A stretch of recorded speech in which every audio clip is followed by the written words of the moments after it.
hay pruebas que tenemos que tratar de reunir para esclarecer el hecho, no solo para responsabilizarla, sino para conocer el hecho.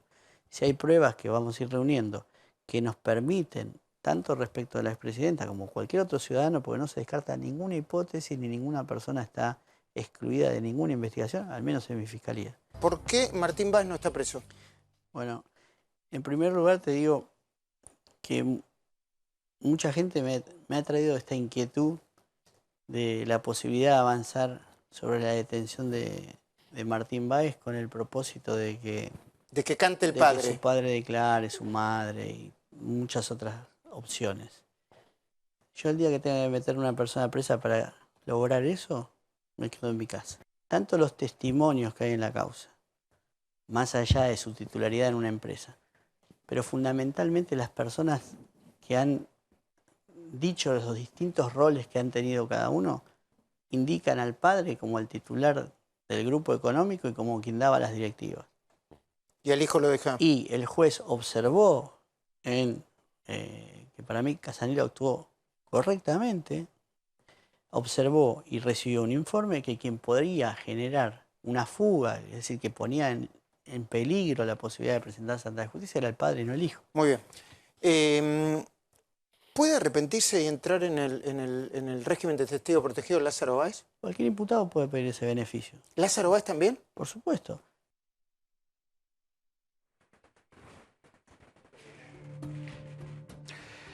Pero tienen al fiscal Marijuán, el hombre que está llevando la acusación contra Cristina y contra Lázaro Báez, porque recordemos que ya en la causa Lázaro Báez está imputada Cristina.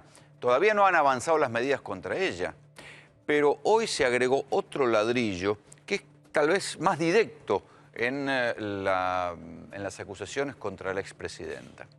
Hasta ahora hay 4 causas que llevan directamente a Cristina. Una es la del dólar futuro, una causa donde todos dijimos que tiene que ver más con una apreciación política sobre la manera en que negociaron el dólar futuro. La otra causa es la causa de la ruta del dinero, donde todavía faltan varios escalones para que lleguen a Cristina, aunque Cristina está formalmente imputada, ¿sí? Falta que avance contra Lázaro, contra Devido, contra Echegaray, falta camino.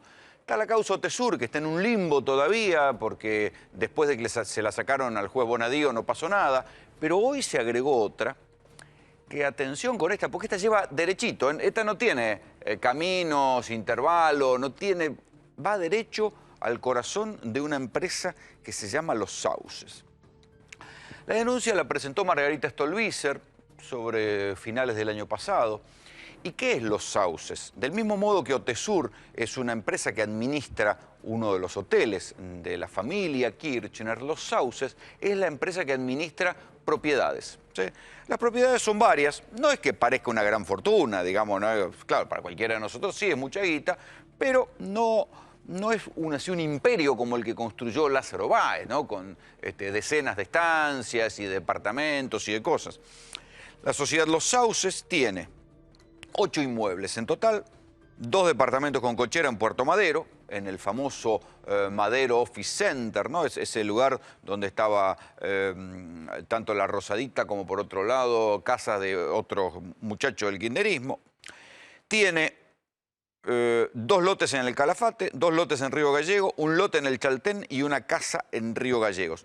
Lo notable es que todas estas propiedades fueron alquiladas por diferentes empresas, pero que llevan a 2 figuras, a 2 empresarios que son los más acusados de haber recibido beneficios de parte del kirchnerismo. Obviamente Lázaro Báez y Cristóbal López. Dicen que todas estas propiedades fueron alquiladas por 2 empresas de Cristóbal López y por 4 empresas de Lázaro Báez. Claro, ¿para qué puede alquilar un lote? Porque hay 4 de estos lotes alquilados, misterio. Pero hoy lo que sucedió es que formalmente el fiscal a quien le cayó esta causa, el fiscal Carlos Rívolo, dijo: señores, impulso la investigación. ¿Sí? Vale decir, imputó a Cristina y a Máximo Kirchner, atención con esto, por una empresa que se llama Los Sauces, que administraba Máximo Kirchner. Es el camino directo. No hay que pasar por Lázaro, no hay que pasar por Otesur y ver por qué Lázaro alquilaba Otesur. Esta va derecho a Cristina y a Máximo Kirchner. Claro, uno puede decir, ¿puede haber delito en esto? Porque supongamos que Lázaro y Cristóbal le hayan alquilado. ¿Puede haber delito? Bueno, hay otra cosa que se agrega en lo que empiezan a decir, porque la denuncia la hace Stolbizer, pero el fiscal la toma, le da verosimilitud, va a caer, para cómo la causa cae en Bonadío, que ya se sabe que es de procesamiento rápido, y porque tiene inquina personal con el anterior gobierno.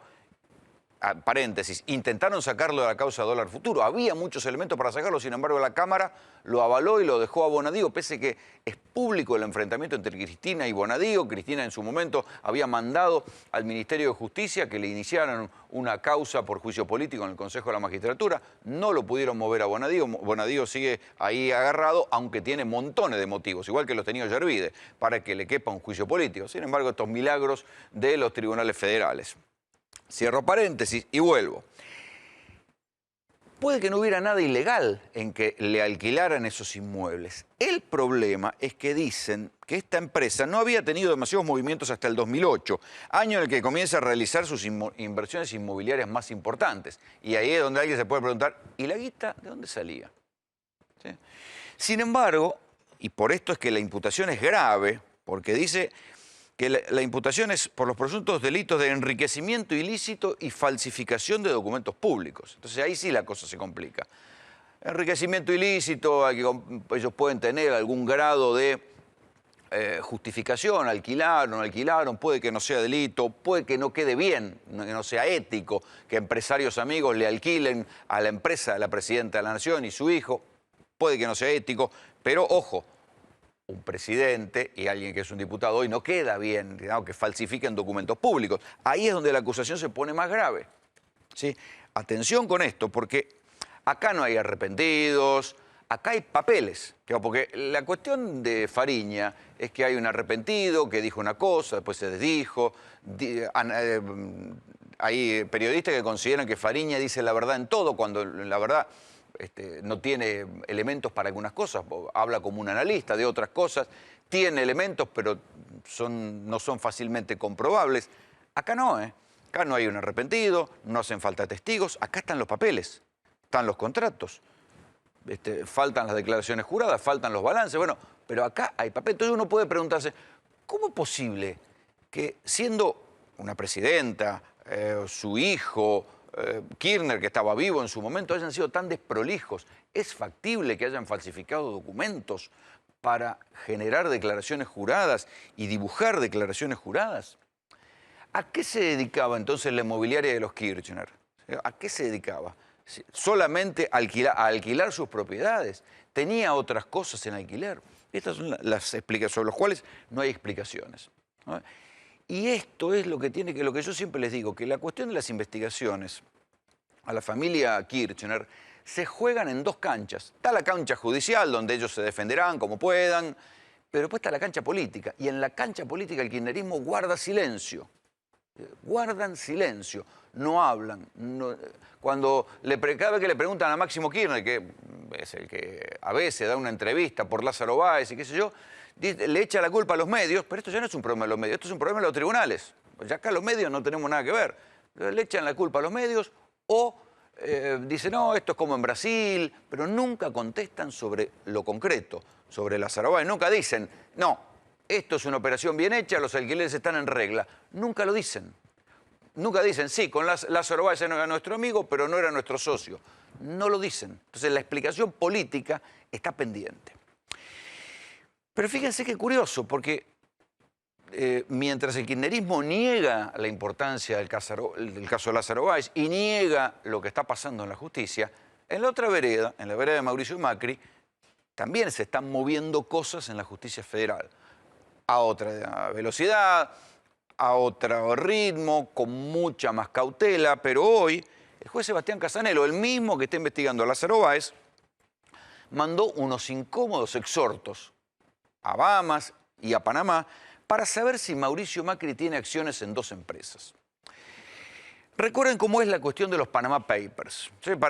Mauricio Macri salta como director, vale decir, no como dueño, sino como director, algo que todos los que analizan estas cuestiones de las empresas offshore dicen, bueno, el que figura como director es en verdad porque es el que tiene las acciones, es una triquiñuela para eludir la propiedad de una empresa offshore.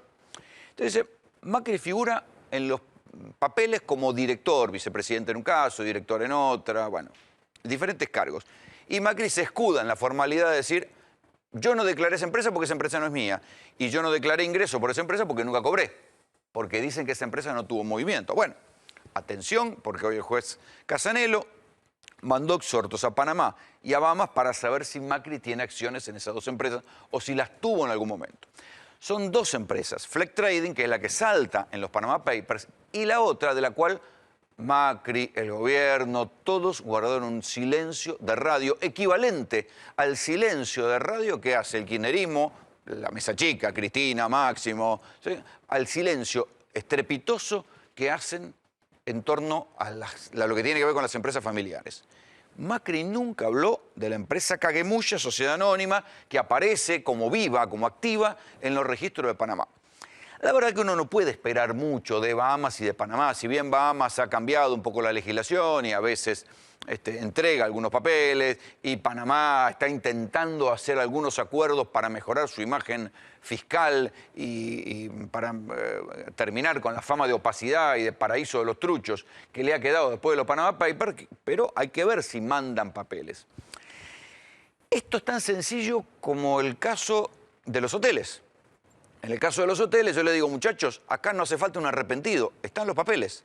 Son papeles públicos, cruzados, si uno se toma el tiempo de analizarlo y alguien lo analiza con el cuchillo entre los dientes, va a encontrar algo raro. En el caso de los Panama Papers es más difícil porque son papeles que tienen que venir del exterior y ya sabemos que la diplomacia puede meter la cola, los servicios de inteligencia extranjeros pueden meter la cola, alguien puede meter la cola y que esos papeles no lleguen nunca. Pero ¿y si llegan? ¿Qué pasa? La acusación formal contra Mauricio Macri, así la escribió el fiscal Federico Delgado, es omisión maliciosa, que es la más fácil de probar. Que no es que para una condena, es para el papelón. O sea, que alguien lo condenen por omisión maliciosa en su declaración jurada, no es que va a ir preso, pero es un papelón político. Insisto en las dos canchas. La cancha judicial puede que sea una sanción leve, la cancha política, si hay una omisión maliciosa en su declaración jurada, vale decir, si el presidente mintió, en otros países es causal de renuncia. Acá todo el mundo miente en la declaración jurada. Supongo que no pasará nada, pero la cuestión de omisión maliciosa en la declaración jurada para alguien que es presidente puede llegar a ser un poco complicada. Pero el propio fiscal Delgado dice que el segundo momento de la investigación es más complejo. Dice, se vincula con determinar si la vida social de las empresas se infligió algún tipo penal. Dice, y si Mauricio Macri tuvo que ver con la puesta en movimiento de ese comportamiento societal. Vale decir, ¿cuál es el tipo penal que se puede haber infringido en ese caso? Evasión impositiva, ¿sí? O lavado de activos. Evasión impositiva, ya sabemos, como acá se pagan caros los impuestos, sacan la guita para afuera y pagan menos impuestos afuera, no los declaran y eso ya es una cosa complicada.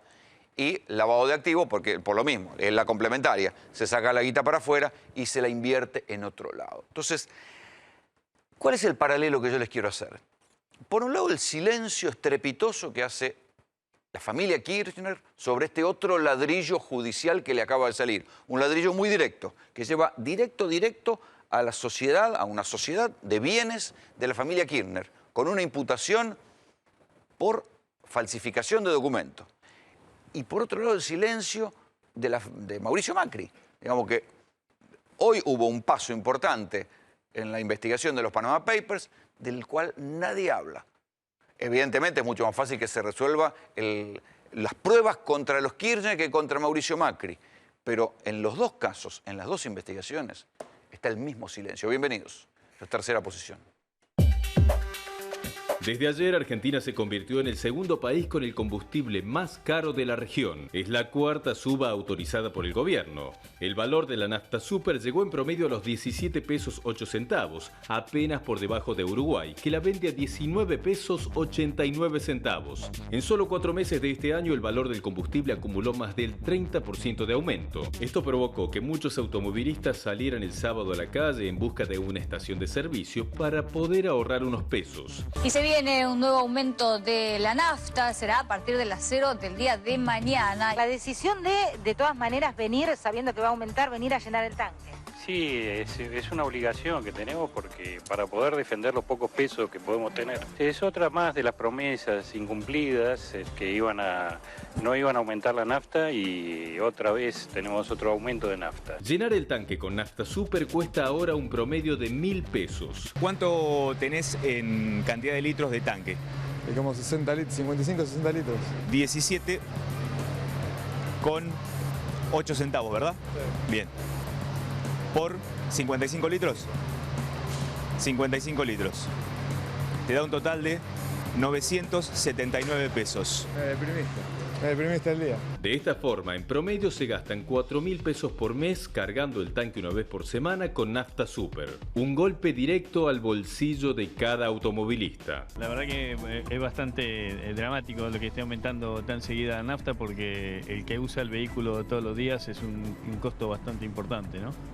¿Cuánto gastaba por mes en combustible y cuánto va a pasar a gastar ahora aproximadamente? Se la cuenta, pero antes de llenar un tanque, hace unos meses salía 300, 400 pesos, ahora tenés que hablar de 900, 1.000 pesos un tanque, así que la verdad que la diferencia es bastante. El aumento produce impotencia y bronca. Si hoy cargaras Infinia y tuvieras que llenar tu tanque, te saldría 250 pesos. Inexplicable cómo aumenta la nafta cuando en todo el mundo está bajando. ¿Usted puede restringir el consumo de combustible o se le hace complicado? Yo soy una persona discapacitada y la única manera es dejar de andar en el auto, cosa que no lo puedo hacer. De verdad con mucha bronca, porque encima jubilado, imagínense cuánto es lo que me cuesta a mí poder cargar nafta. Nadie esperaba, ni siquiera la gente que lo votó esperaba que pasara esto. El combustible es automático. Las grandes empresas, cuando sube el combustible, las grandes empresas automáticamente suben. Con estos incrementos se vende menos combustible, pero además se genera un efecto dominó que hace aumentar precios de otros productos. Una suba de combustibles, sobre todo una suba como esta, muy fuerte, afecta directamente el precio de los productos básicos, los que compramos todos los días. Indirectamente es así, por ahí no casi automáticamente, pero en algún lado tienen que trasladar ese aumento. A la larga termina en el producto. ¿Cuánto aumentó, por ejemplo, en lo que va del año, la yerba, por poner un producto habitual? Y la yerba un 20%. Los lácteos, más del 25%. El aumento de la nafta lleva a hacerse algunas preguntas incómodas. ¿Era necesario aumentar la nafta otra vez? ¿Era necesario aumentar la nafta después de un acto, de un actazo como fue el del viernes pasado, el acto de la CGT, que le marca los límites al gobierno en protesta contra los despidos? ¿Era necesario aumentar la nafta un 1 de mayo, Día del Trabajador? ¿Era necesario? ¿Era necesario aumentar la nafta después que ya había habido 4 o 5 aumentos en lo que va del año? Y que ya no es que la nafta venía pisada como venía la luz, el gas o los otros insumos, cuando ya desde que se estatizó YPF la nafta venía aumentando y aumentando y aumentando. Y estaba en un nivel, ya había pasado, ya nosotros recuerden que nosotros el año pasado decíamos, ¿cómo sucedió este milagro? Estábamos entre las 30 naftas más baratas del mundo y el año pasado estábamos entre las 20 más caras. ¿Era necesario volver a aumentar la nafta? ¿Qué es lo que hay detrás del aumento de la nafta? ¿Era necesario que la nafta aumentara en un momento de alta inflación? Las consultoras amigas, digamos, o más o menos cercanas al gobierno, como la consultora del IPSI, están hablando de una inflación del 6,9%. Una consultora como la de Miguel Bain está calculando una inflación del 7,2%. Es una inflación alta. ¿Era necesario echarle un balde de nafta con el aumento de la nafta a la inflación que ya viene alta para el próximo mes de mayo y ponerlo justo en el 1 de mayo? La verdad que uno no entiende por qué pasan estas cosas. Si quieren escribirnos sus impresiones sobre los aumentos de la nafta y qué consecuencias van a haber, porque la nafta, ya saben, esto genera aumentos sobre otras cosas que tienen que ver con la logística, con el transporte. Pueden hacerlo a nuestro Twitter, @3P-A24. Pero mejor le voy a preguntar a Alejandro Rebocio, periodista y escritor, autor de Vaca Muerta, si la culpa del aumento de la nafta no la tiene Vaca Muerta, justamente. Y en parte sí. Por un lado es por consecuencia de la liberalización del cepo y la devaluación que llevó a que al subir el precio del dólar fue paulatinamente subiendo el precio de la nafta. Se supone, según el ministro de Energía Aranguren, que este es el último aumento. Otros los No sé, me parece que no sé si dijo eso. Y dio a entender, sí, no estuvo muy claro. Pero por otro lado tenés el hecho, como vos decís, de Vaca Muerta y del desarrollo petrolero argentino. Acá en Argentina estamos pagando un precio de barril mucho más alto que el internacional y tanto el gobierno de Cristina Kirchner como el de Macri dicen que es para fomentar la inversión. A ver, corregime mi razonamiento. O para que no haya más despidos. De hecho, se hablaba de que YPF iba a despedir 2.500 empleados en estos días. Eso es lo que se hablaba. Corregime mi razonamiento.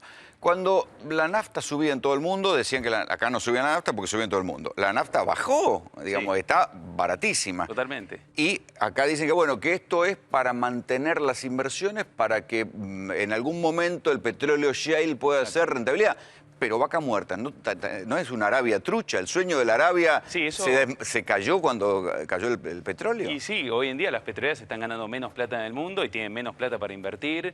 Además, el desarrollo de Vaca Muerta exige mucha más plata que un pozo convencional. Recordemos que es a través del método del fracking, o sea, un método no convencional. Y bueno, y hoy en día, sí, hoy en día no hay una avidez. ¿Te acordás que antes, el año pasado, todos los políticos que aspiraban a la presidencia pensaban que llegaban al poder y llegaban... Y nadaban en petróleo. Exacto, y llegaban dólares, pero bueno, eso no ocurrió. Hoy en día, digamos, hay una restricción de las inversiones petroleras en todo el mundo, incluido Vaca Muerta. Y insisto, está la amenaza de despidos en Neuquén, en Chubut. O sea, ¿se aumentó la nafta para que no despidan? Ese fue el argumento del gobierno. Vamos a ver si se cumple o no. Insisto, hasta la semana pasada se hablaba de 2.500 despidos en YPF y también despidos en otras empresas. Por ahora no se han concretado, pero el gobierno hoy, cuando justifica la medida, dice que lo hace por eso. Evidentemente tiene sus pros y lo vimos en el informe también las quejas de los usuarios porque la inflación que se acumula en el año en la ciudad de Buenos Aires y Gran Buenos Aires es, como decías vos, la consultora Elipsis, que es cercana, bueno, con gente que está participando en el gobierno, te da 40% anual, y la consultora de Bain, que era asesor de Scioli, te da 41% sí, anual. No hay diferencia. Voy a sumar a la conversación a Juan Dumas, es economista, fue secretario de Comercio Interior. ¿Ves justificado el aumento de la nafta? Sí, creo que está dentro de un contexto de ajuste de una cantidad de variables. Lo que este gobierno claramente no está haciendo es empezar a retraerse en los precios como se hizo en el gobierno pasado con las tarifas eléctricas, la de gas, combustibles, tipo de cambio, nada menos. Pero la nafta ya venía aumentada, ya venía... Sí, pero coincido totalmente con lo que decía Alejandro, no se había aumentado antes, se aumentó después y hoy en día está en un precio más o menos de equilibrio. Lo que sí creo que puede revisarse es la magnitud de los impuestos internos que tienen, que son muy, muy altos. Eso creo que puede ajustarse. Pero lo que me gustaría agregarte es que lo importante de esto es que existe una percepción de lo que este gobierno recibió en materia de distorsión de todas las tarifas públicas. Entonces, esto es un trago amargo que lamentablemente hay que pasarlo.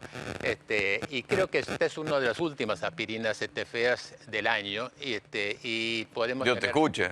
Sí, podemos tener... Igual me quiero detener en la cuestión de la carga impositiva, porque justamente la semana pasada nosotros comentábamos acá con alguien que estudia la cuestión de las autopistas, que decía que buena parte...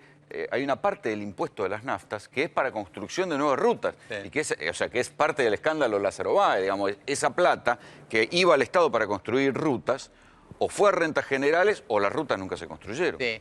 Te puedo agregar una cosa con respecto a tu editorial inicial de la corrupción.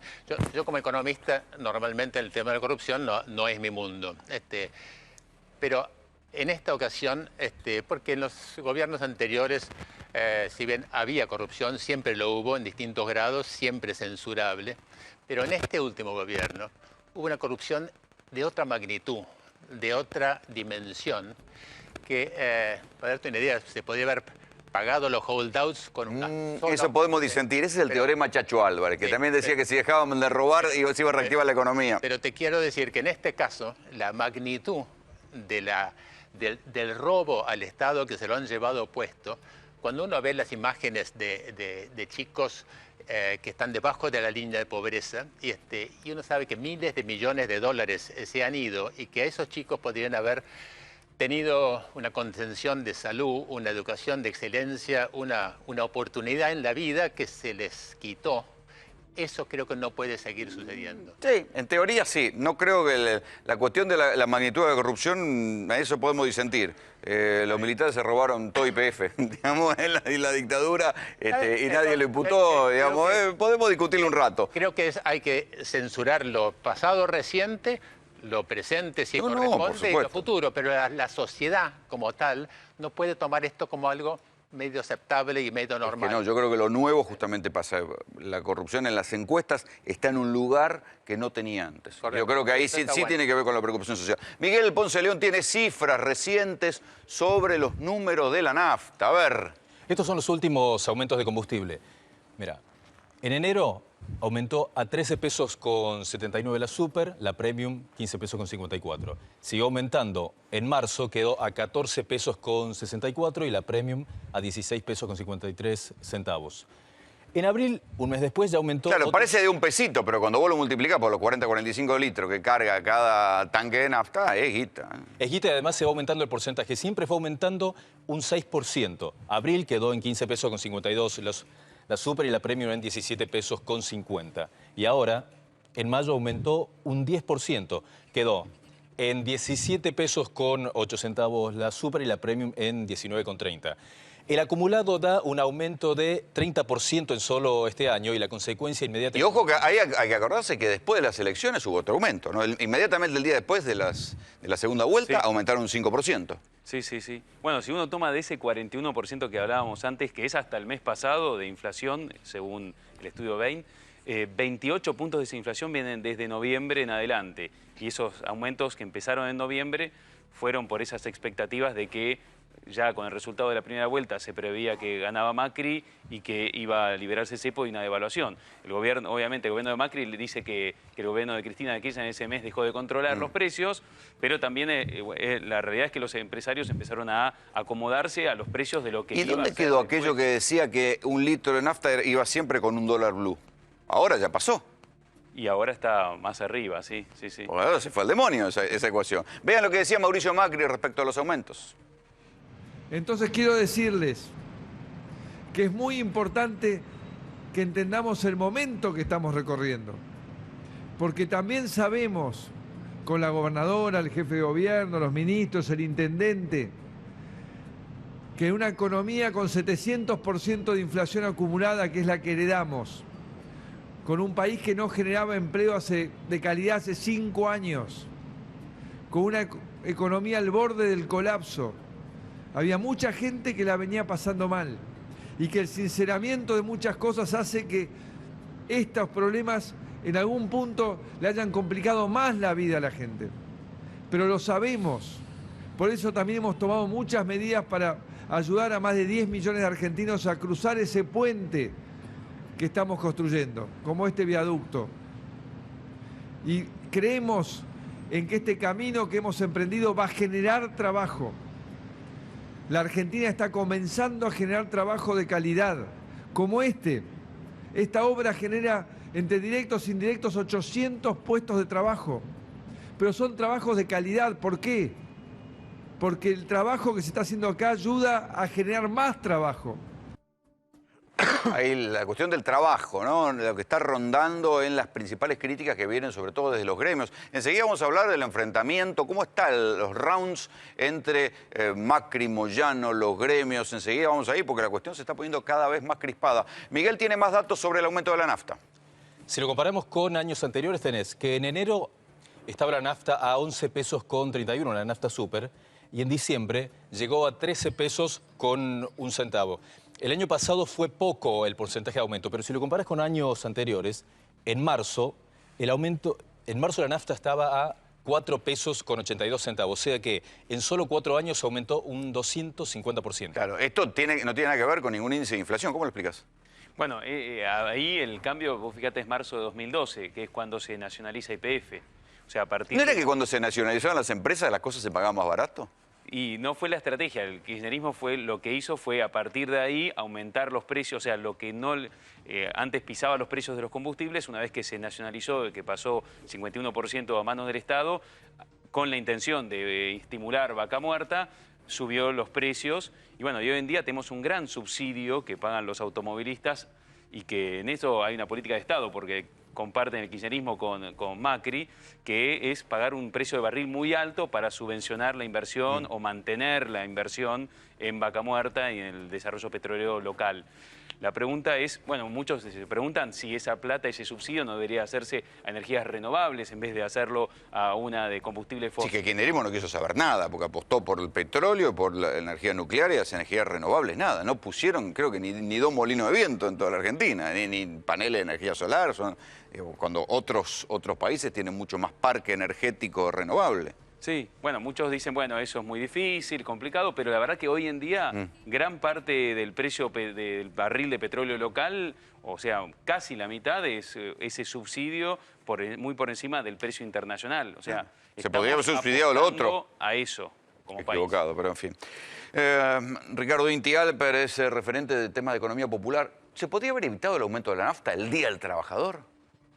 No, se lo podría haber evitado durante todo el 2016. No solo durante el Día del Trabajador. Yo no creo que haya mala intención, digamos. No me imagino ni a Aranguren tratando de generarle un problema a Macri, ni me imagino a Macri, digamos, queriendo generarle un problema a su propio gobierno. Igual yo te diría que a Shell no le va mal desde que asumió Aranguren, ¿no? No, digamos, que viene de Shell. Pero la verdad es que, digamos, a mí me parece, recién mirando el estudio, miraba qué cosas de industria nacional hay acá. O sea, ¿por qué tenemos que bancarnos? El libro de él es interesantísimo, ¿sí? O sea, no porque él esté acá, sino porque vale la pena leer. Vaca Muerta. Gracias. Vaca Muerta. De hecho, la mitad de lo que tenía que decir ya lo dijiste y lo aprendí de tu libro, así que felicitaciones. Pero el punto es el siguiente, Rolando. El problema de la Argentina no es un problema energético, ¿sí?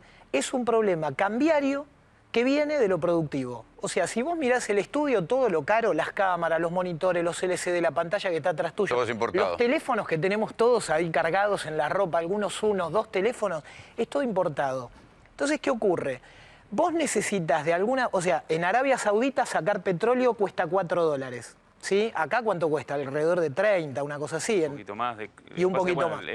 El de Vaca Muerta sale más caro. Digamos. Claro, el de Vaca Muerta es caro de verdad. Entonces, ¿qué pasa? Es una Arabia trucha. Nosotros no podemos, digamos, cuando la gente dice es el petróleo más caro del mundo, sí, pero no tenemos dólares para comprar el petróleo de afuera.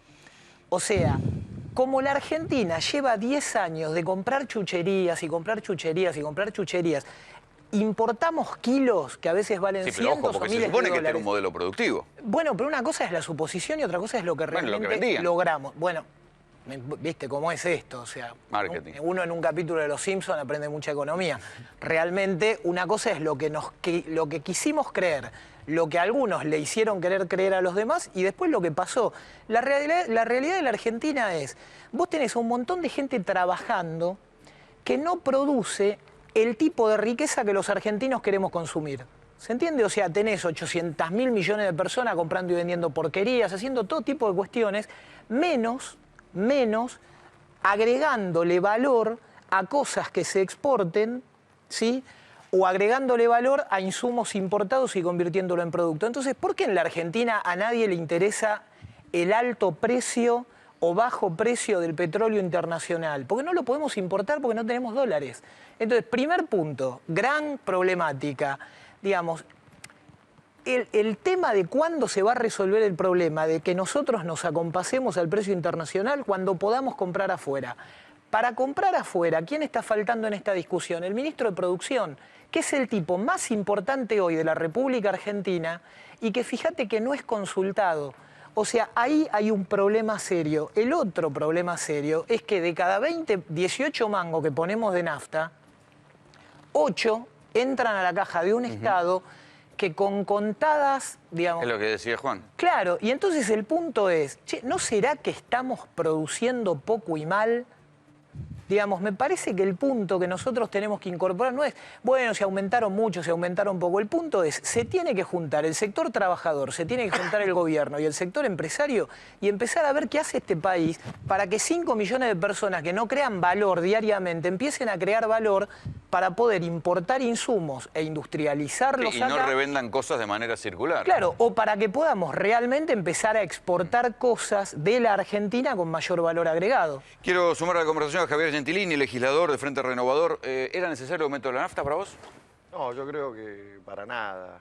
Esto viene a complicar mucho más la situación económica y claramente social. Esto impacta necesariamente en el bolsillo de los sectores medios para abajo. Guarda que no es solamente un problema para los sectores más relegados, digo, de la estructura social de la Argentina. Vos estabas diciendo al principio el tema de cuánto va a valer cargar el tanque de nafta. Estamos ya en 1.000 pesos. Vas a ir a la estación de servicio y... Mantener un auto está arriba de 7.000, 8.000 mangos. Hoy el tanque, dependiendo no estamos hablando de gran cosa. cuánto se use el auto, llenarlo va a valer prácticamente 1.000 pesos. Entonces, esto, digamos, claramente retroalimenta un circuito desde el punto de vista inflacionario que el gobierno no logra controlar o que intenta controlar en el mediano plazo sobre la base del enfriamiento de la economía. Todo está puesto en el segundo semestre. Sí, bueno, pero y si no, la desilusión... ¿A qué costo? ¿Pero a qué costo? Porque sobre esto también hay que hablar. Acá tenemos un trimestre donde tuvimos creo que cerca del 12%, 13% según la medición acumulado.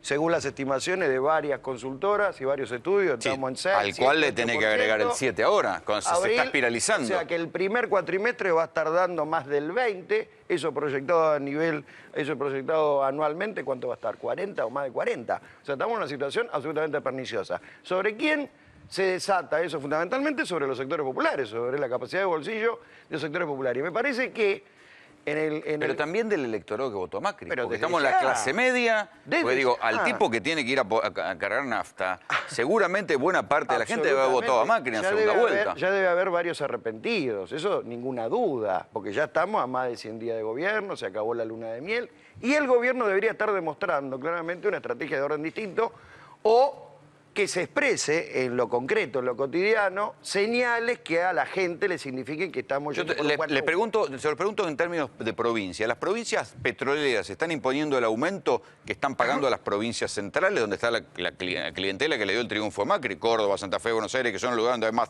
más transporte, más autos? Y por un lado hay presión, pero yo no sé si el gobierno de Macri realmente toma esta decisión solamente por esa presión de las provincias petroleras. Me parece que también hay una decisión de decir que tiene que... Bueno, hoy explicó el ministro de Energía Aranguren que el precio aumentaba porque había aumentado el dólar. O sea, no era que estaba todo ya el aumento del dólar, ya se había pasado a precio. El argumento fue que se fue haciendo de forma paulatina y que había que llevar el precio hasta...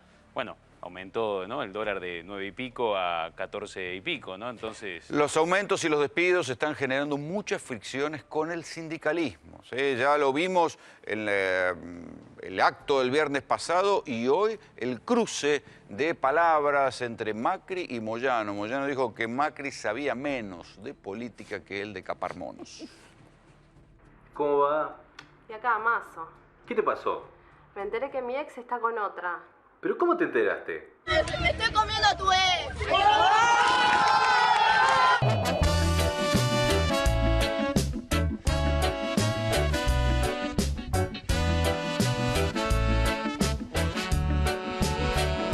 Así como nace, el amor también muere. El romance sorpresivo y vertiginoso que hace ya un tiempo habían blanqueado Mauricio Macri y Hugo Moyano cual novela de la tarde, tuvo todos sus condimentos bien picantes.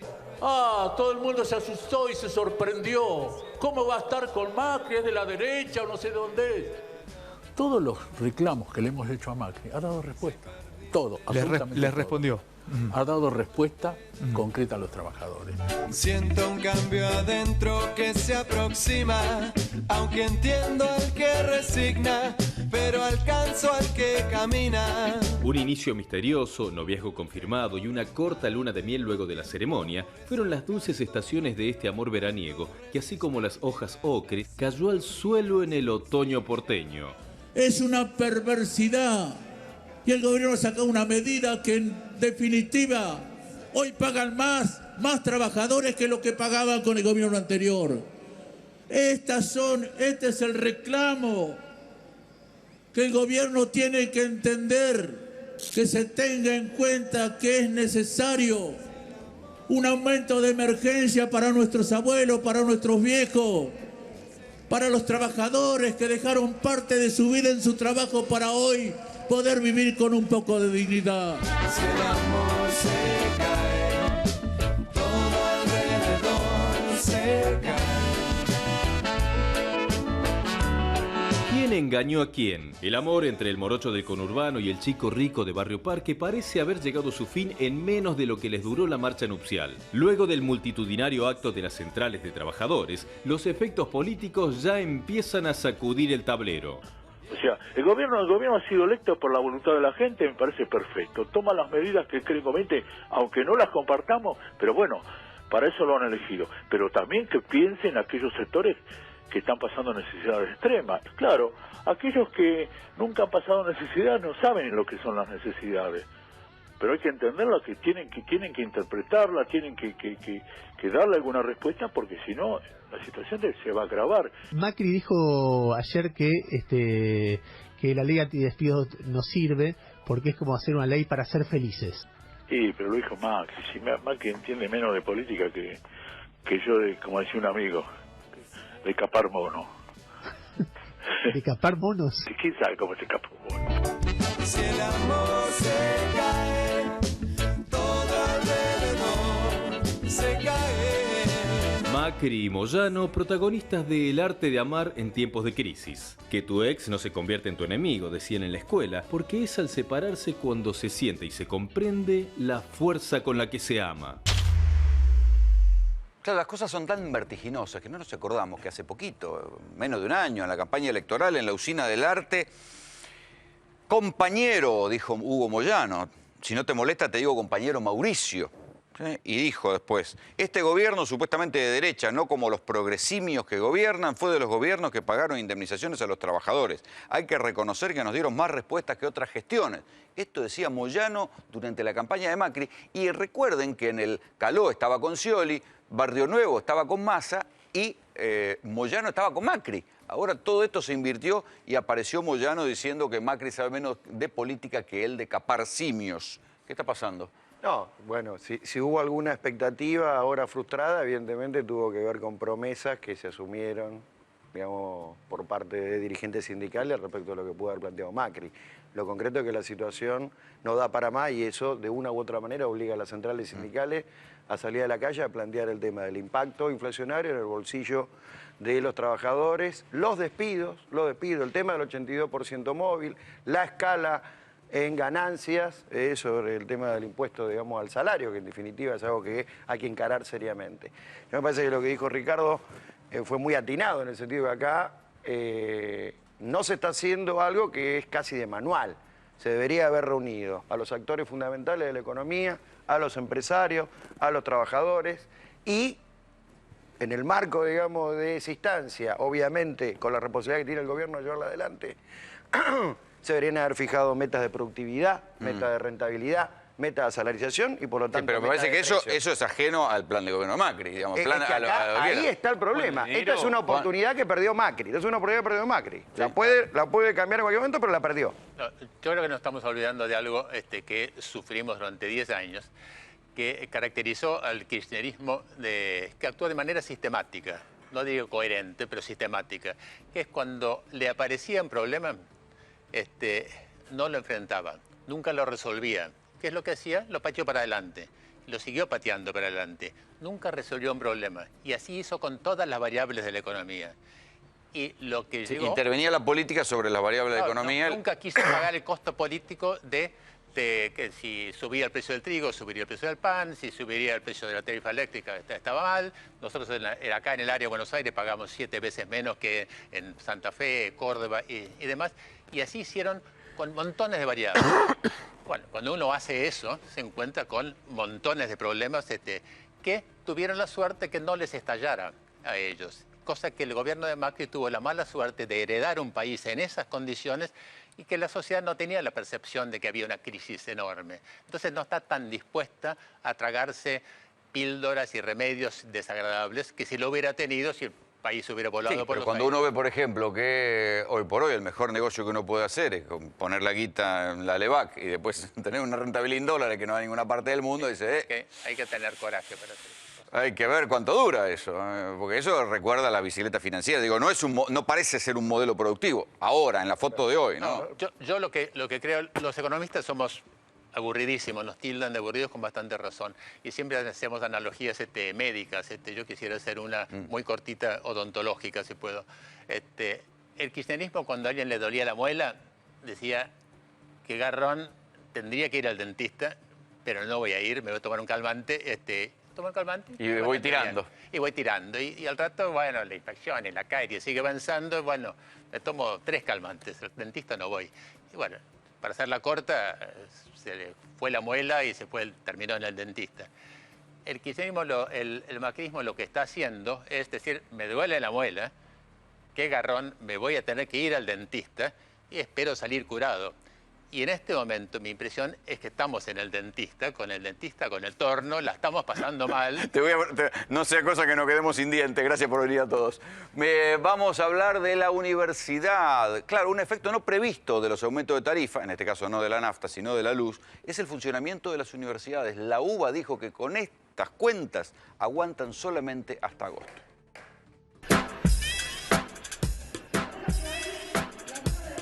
El Consejo Superior de la Universidad de Buenos Aires aprobó su presupuesto para este año, que será provisorio y deberá volver a discutirse en agosto. El presupuesto debería por lo menos compensar la inflación interanual y además que se destraben todas las obras que están paradas en la universidad, las obras públicas, y esto lo digo porque son cientos y miles de millones de pesos que implican que ascensores no se arreglen, que baños no se arreglen, que edificios enteros no se construyan para facultades, y que eso pone a la universidad en una situación de realmente alerta presupuestaria. Los educadores, acompañados por miembros de la FUBA, repudiaron el presupuesto 2016 al considerar que implica un 0% de incremento con respecto al de 2015. La universidad rechaza un presupuesto que es realmente de gran recorte porque implica solamente un 0% de aumento en los gastos de función de las facultades y no alcanza ni siquiera para pagar la luz. En un momento nos hicieron una propuesta salarial de 25% en 2 cuotas, que fue rechazada, y a la reunión siguiente nos plantearon 15%. Esto ha provocado un estallido de los docentes que se han sumado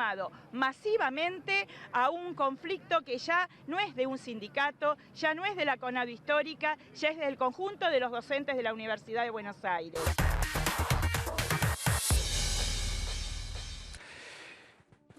¿Se queda sin plata la UBA? Claro, la UBA es la universidad más grande, más prestigiosa, una de las universidades más prestigiosas del mundo. Creo que es difícil contar hacia afuera que la Universidad de Buenos Aires se queda sin plata. Y uno de los motivos por los cuales la Universidad de Buenos Aires está al borde de la crisis y de quedarse en cesación de pagos son, entre otras cosas, los aumentos de la luz y obviamente los aumentos salariales de docentes y de no docentes. Graciela Morgade es decana de la Facultad de Filosofía y Letras. ¿Se queda sin plata la UBA?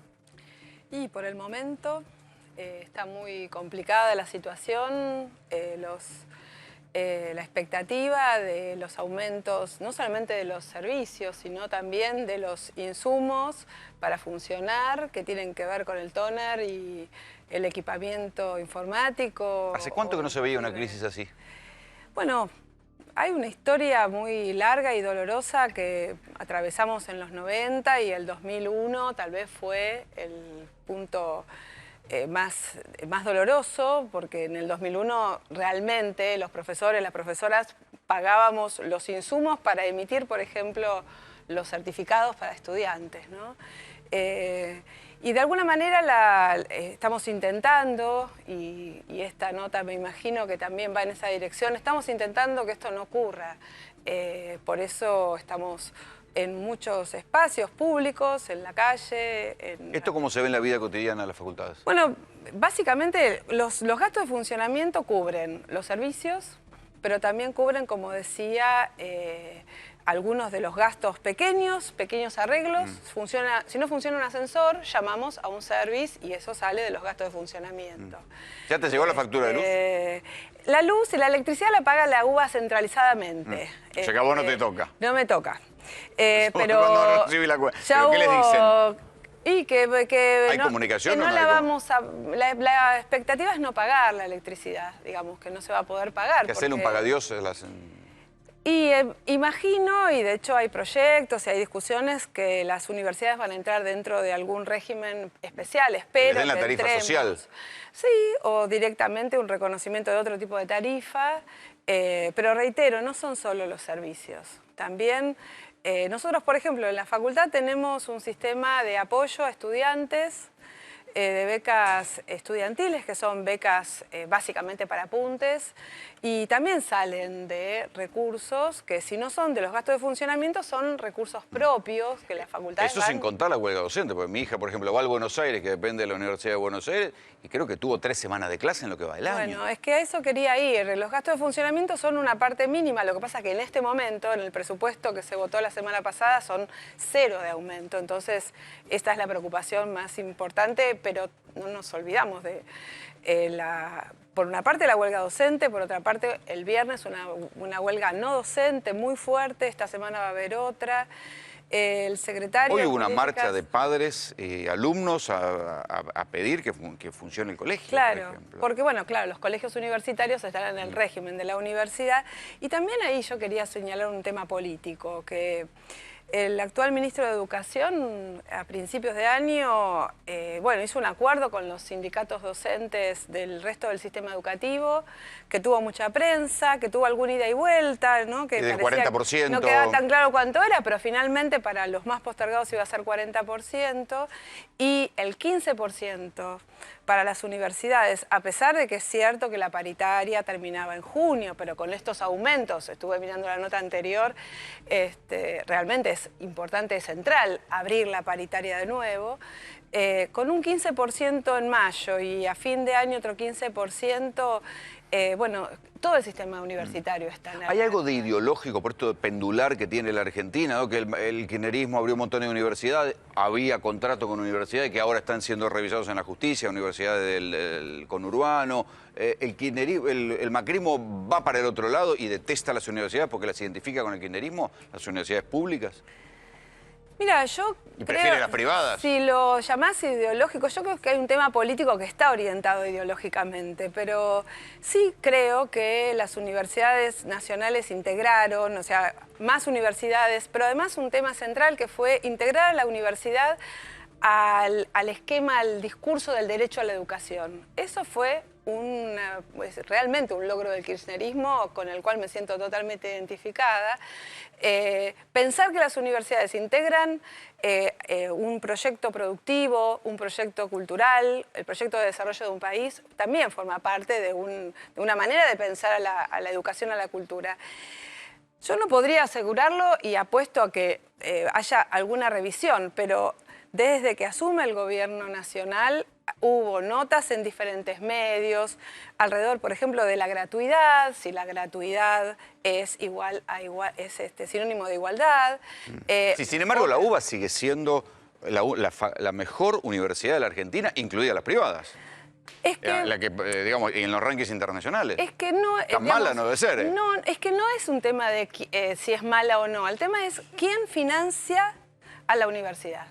Y la postura política, reitero, orientada por una manera de mirar al mundo, es que la universidad es un privilegio y entonces que vayan aquellos que pueden, por ejemplo, un arancel. Es la del mundo sajón, digamos. Es que de alguna manera es Estados orientarse... Unidos, exactamente, que de alguna manera Inglaterra. También en los 90 fue el Banco Mundial decía eso, no hay que invertir en educación superior, hay que invertir en educación básica. Nosotros decimos hay que invertir en educación. La educación comienza obviamente con el nivel inicial y la universidad es un espacio de formación, un espacio además de investigación. Porque no pensemos que la universidad es solamente un lugar donde se forman profesionales. No, los 3 premios Nobel argentinos pasaron por la Universidad de Buenos Aires. 5. En realidad, todo el sistema científico-tecnológico tiene una parte muy importante que es de las universidades. Se desarrolla con los profesores, las profesoras, que además tienen sus dedicaciones, que son dedicaciones exclusivas, con una cantidad de reglas. Están diciendo que van a anunciar una partida, esto de última hora, que el gobierno va a anunciar mañana una partida extraordinaria para las universidades. Bueno, esta es también otra manera de proceder de este gobierno. La Universidad de Buenos Aires tenía previsto desde el año pasado una partida que estaba en una planilla, esto es una cuestión técnica, pero una planilla B, había previsto una planilla C e inclusive una partida para hospitales universitarios. Entonces, lo que dé el gobierno nacional en los próximos días no es más que lo que ya estaba previsto. Opa. Y esto es algo que también desde el sector universitario decimos, bueno, lo que estamos pidiendo es... ¿Puede decir que les están dando lo que les corresponden? El año pasado estaba previsto que iba a haber una partida para hospitales universitarios, entendiendo que la función salud, por ejemplo en la UBA, es una función que consume muchísimos recursos, y está bien que así lo haga, pero que es función salud, iba a tener una partida específica. Está en jefatura de gobierno y esperemos que venga. Que llegue. Muchas gracias. Gracias. Así nos vamos. Esto fue Tercera Posición. Buenas noches.